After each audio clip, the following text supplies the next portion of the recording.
नमस्कार, आप देख रहे हैं नेक्स्ट नाइन आवाज। मैं हूं आपके साथ आकाश त्रिवेदी। इजराइल और हमास में जारी जंग के बीच गाजा में भारतीय मूल का एक 20 वर्षीय इजरायली सैनिक भी अब मारा गया है।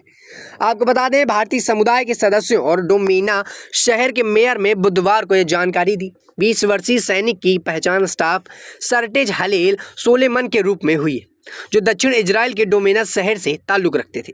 आपको बता दें, मेयर बिनी बिटन ने बुधवार को फेसबुक पर लिखा कि हम अत्यंत दुख के साथ बता रहे हैं कि गाजा में जारी युद्ध में डिमोना के निवासी हलेल सुलेमान की मौत हो गई है। वहीं आपको बता दें, बिट्टन ने भी लिखा कि हम माता पिता रोहित और बहनों यस्माइक हिला वरेद के दुख में शामिल हैं।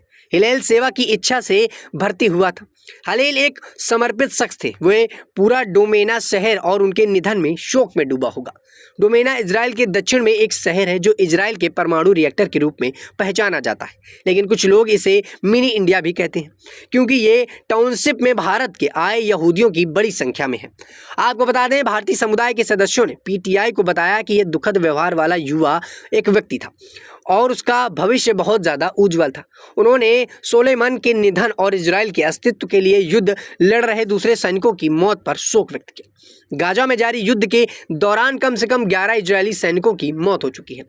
आपको बता दें कि गाजा में लड़ाई में कम से कम 11 इजरायली सैनिक भी मारे गए, जिसे प्रधानमंत्री बेल्जियम नेतन्याहू ने दर्दनाक नुकसान के साथ कठिन युद्ध भी बताया, लेकिन जीत तक जारी रहने की कसम खाई। नेतन्याहू ने आगे कहा कि हम एक कठिन युद्ध में हैं, ये एक लंबा युद्ध होगा। हमारे पास कई महत्वपूर्ण उपलब्धियां हैं, लेकिन दुखद नुकसान भी है।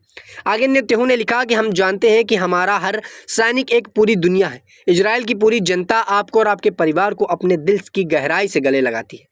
आपके इस भारी दुखद की घड़ी में हम सब आपके साथ हैं। हमारे सैनिक सबसे ज़्यादा न्याय संगत जंग में हमारे घर के लिए शहीद हुए। मैं इजरायली नागरिकों से वादा करता हूं कि हम काम पूरा करेंगे।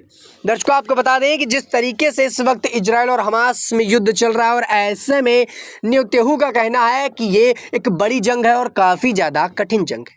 वहीं उन्होंने 7 अक्टूबर को कोजलाइल के दक्षिण समुदाय पर हमास द्वारा किए गए घातक हमलों में कम से कम 1400 से अधिक इजरायली मारे गए इस बात को बताया।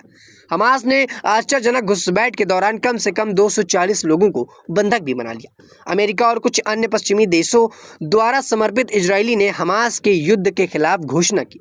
इसके बाद इजराइल द्वारा किए गए हमलों पर गाजा ने 8000 से ज़्यादा लोगों को मार गिराया।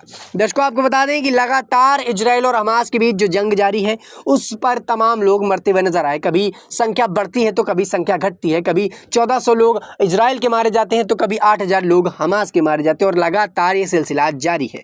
अब ऐसे में जिस प्रकार से तमाम देशों ने इस विवाद को रोकने के लिए, इस वॉर को रोकने के लिए अपना हाथ आगे बढ़ाया था, ऐसे में अब तक भारत की कोई टिप्पणी नहीं आई और भारत इस पर कितना बड़ा अपना हाथ देता है ये आने वाला वक्त बताएगा। फिलहाल के लिए इतना ही। देश दुनिया की तमाम खबरों से जुड़े रहने के लिए आप देखते रहिए नेक्स्ट नाइन आवाज।